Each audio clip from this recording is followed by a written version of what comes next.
La casa en el cine de terror es un lugar en el cual puede ser tu sitio de confort o el sitio donde el asesino venga por ti. Desde luego no he visto en ninguna película de Wes Craven a nadie con una foto de Chus Lampreave. Igual que tampoco he visto a gente que lleve botellita para tirar agüita en el pipí de sus perros. Empecemos por el principio. ¿Cómo son las casas en el cine de terror? Y sí, estoy hablando del cine de terror estadounidense, pues para empezar no tienen nada que ver con nuestras casas, ya que en sus colgadores no tendrían 300 chaquetas, tote bags, la única riñonera que existe en Barcelona y, como te digo, agüita para los pipis. De hecho, el primer slasher de la historia se rodó en una mansión. Así que ahí ya sentaban las bases de lo que íbamos a ver. Casas muy grandes, con gente de mucho dinero siendo atacada por otras personas. De hecho, cuando se ponen de moda los slashers más domésticos, como Pesadilla en Elm Street o luego al cabo de los años con Scream, esas casas que vemos también quedan muy lejos de lo que tenemos aquí.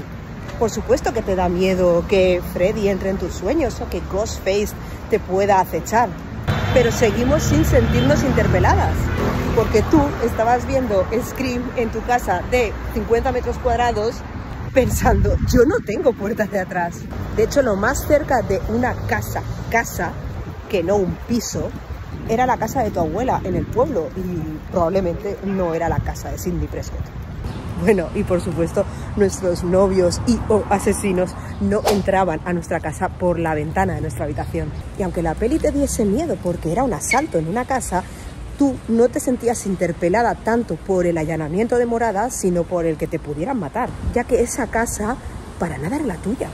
Quizá asociabas más la casa de Sidney Prescott con la casa del príncipe de Bel-Air. Agüita.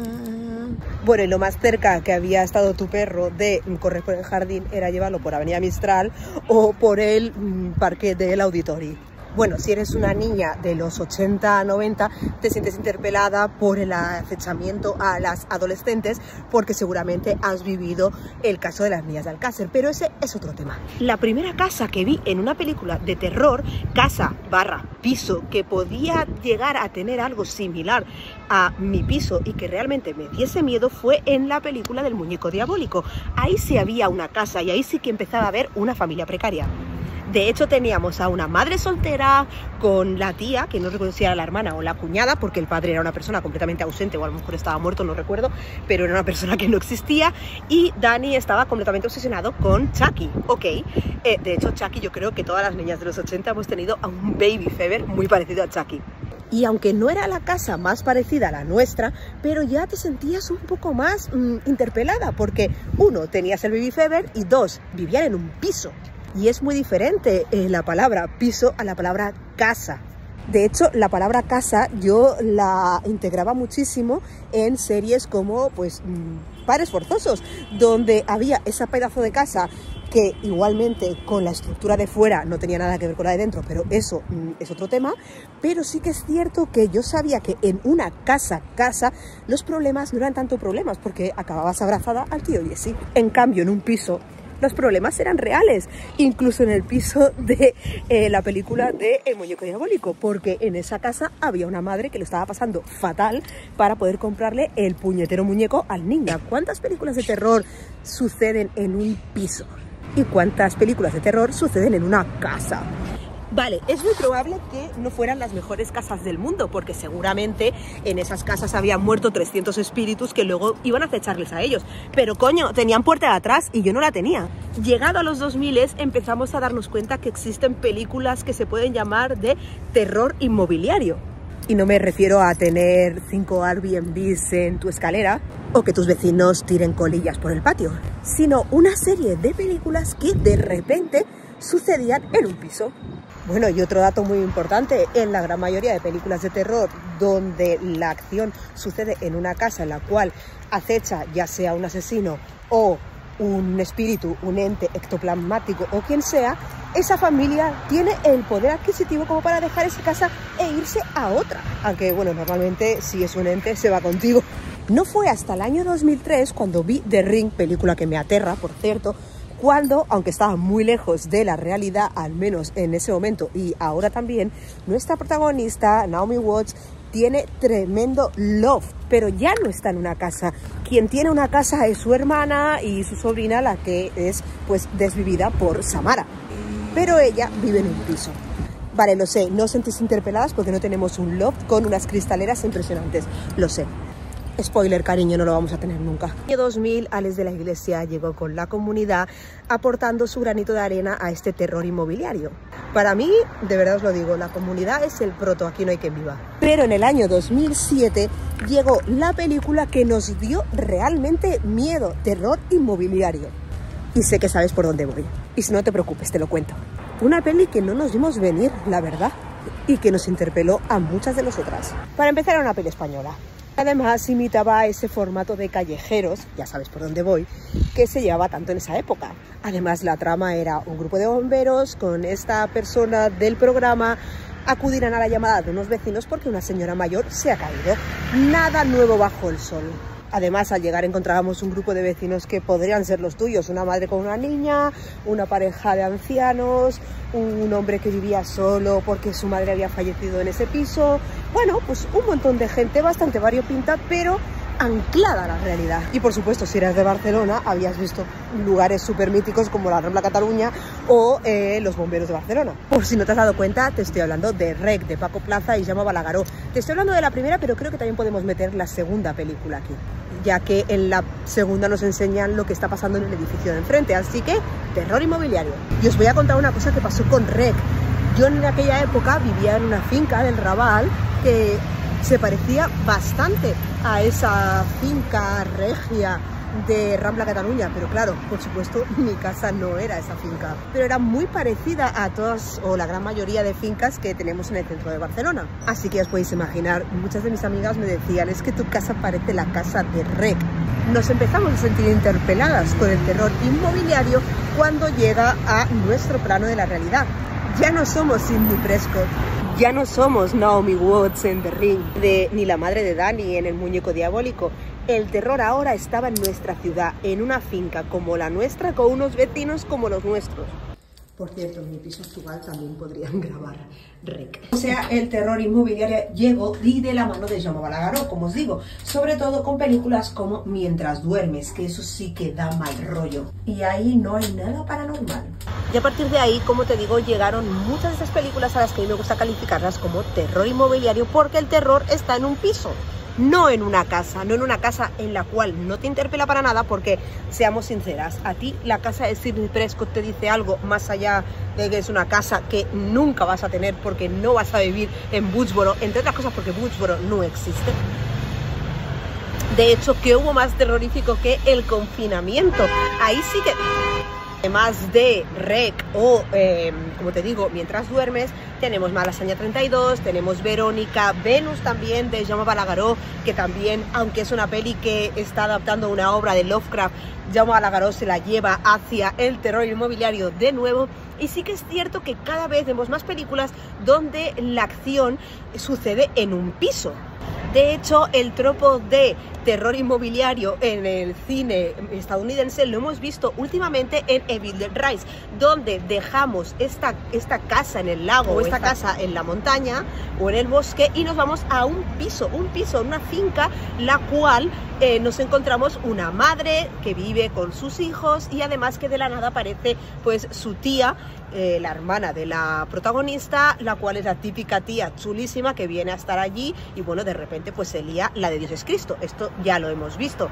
Pero si tengo que hablar de una película que me ha dado terror inmobiliario, pero muy fuerte durante este último año, es una peli que yo sé que se ha vendido igual como una monster movie, pero creo que tiene un subtexto mucho más turbio. Esa peli es Vermín, la plaga. Y es que Vermín, la plaga, Vermín, Infested, es que le han puesto 500 nombres, pero bueno, Vermín, la plaga, se ha vendido como una monster movie, una película de arañas, y realmente creo que es mucho más de lo que nos están explicando, ya que para empezar nos están mostrando a nuestro protagonista Caleb, que es un chico que vive en las afueras de París, en Saint-Denis, en un barrio pues bastante precario, en la cual la gran mayoría de gente que viven son inmigrantes.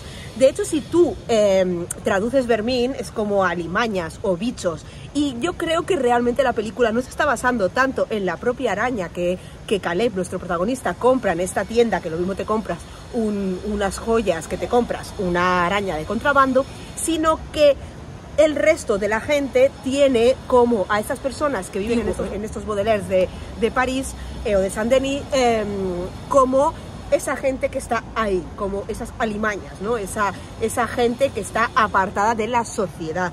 De hecho, esta película, si esta persona, Caleb, en lugar de vivir en Saint-Denis, hubiese vivido en el centro de París, en cualquier otro distrito, recordemos que París también es un caracol en su forma, en su mapa. Si hubiese estado en un barrio muchísimo mejor, él hubiese tenido un buen terrario para poner a Rihanna, la araña, y no en una caja de zapatillas deportivas, ya que él además trafica con, trafica con zapatillas deportivas. Hay una serie de cosas, una serie de situaciones que nos llevan a explicarnos que en esta película no solo se está hablando de una infestación por arañas, por la mala praxis de meter a esa araña en una caja de zapatillas deportivas, sino que hay una cuestión de clase. Si tú tuvieras un buen terrario, Rihanna no se habría escapado.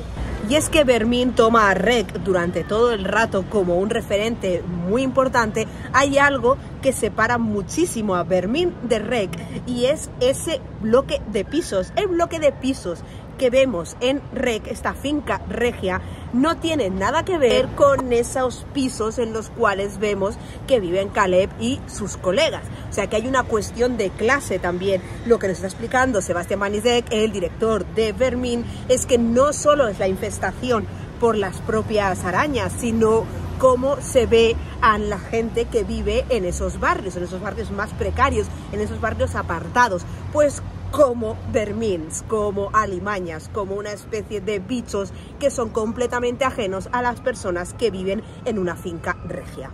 Y cuando digo finca regia me refiero pues a estas casas que nos encontramos, bueno, a estos bloques de pisos que nos encontramos en París o en todas las ciudades más o menos europeas, que tú las ves y dices, madre mía, es que estas casas son maravillosas. Y una cosa súper importante dentro del cine de terror es cómo se puede utilizar estos tropos para explicarnos algo más allá de lo que estamos viendo en el primer plano de la película. Y esto os lo cuento porque, os estáis preguntando, ¿por qué me ha pegado Noé esta chapa sobre la diferencia entre pisos y casas? Y es que toda esta disertación que he hecho sobre las diferencias entre pisos, casas, cine de terror y lo que realmente nos interpela es porque ayer escuché el último episodio de Amiga Date Cuenta, un podcast maravilloso en el cual hablaban sobre Suburbio. Todavía no he ido a ver, pero hay una exposición en el CCB que se llama Suburbia, y que además, si no me equivoco, Filmin también tiene un apartado llamado Suburbia, en el cual pues se habla de este tema, ¿no? El tema de las casas, cómo se interpelan, cómo nosotros tenemos en nuestro imaginario este tipo de casas en los cuales pues nunca hemos estado, pues como la casa de Príncipe de Belén, Los problemas crecen, o incluso lo que nos intentaron colar aquí como una tremenda casa que nosotras pues no hemos visto ni la hemos olido, que es la casa de Nacho Martín, el médico de familia. Entonces, ayer escuchándolas pensaba, jo, es que en el cine de terror se ve súper claro, porque realmente hay muchas películas que no te interpelan porque la situación, el escenario, que es la casa, y simplemente haced el ejercicio de pensar en un slasher, ¿qué casa os viene a la mente? Os va a venir una casa, una casa con su jardín, con su piscina, con todas estas cosas que nosotras aquí no tenemos, ni las hemos olido, ni las vamos a oler porque no somos Cindy Prescott. A partir de escuchar este podcast ha sido como... Y tengo muchas ganas de ver la exposición de Suburbia, que es de la cual hablan en el podcast, y tengo muchas ganas de verle. Como os digo, el 8 de septiembre ya termina, o sea que es que estamos a nada, o sea, pasado mañana empieza Primavera Sound y al siguiente ya Sitges, o sea que de verdad, en cuanto vaya a verla os lo contaré, pero tenía muchas ganas de aprovechar este podcast, este programa que han hecho hablando de este tema, para poder explicaros pues toda esta evolución, ¿no? Porque al final tú te das cuenta que nos interpela muy poco las casas, como espectadora hasta que no hay algo que realmente tú lo notas como tuyo. Y eso es así, y sucedió en REC, y sucede en Malasaña 32, y sucede en Verónica. Y no os quiero pegar mucha chapa más, me voy a quedar aquí con mi Coca-Colita en mi balcón de, pues mira, que pollo y yo, pero oye, mira, suficiente. También os digo que si llega un apocalipsis zombie, aquí me ponen una lona como en REC y no sale ni Dios. ¡Nos vemos!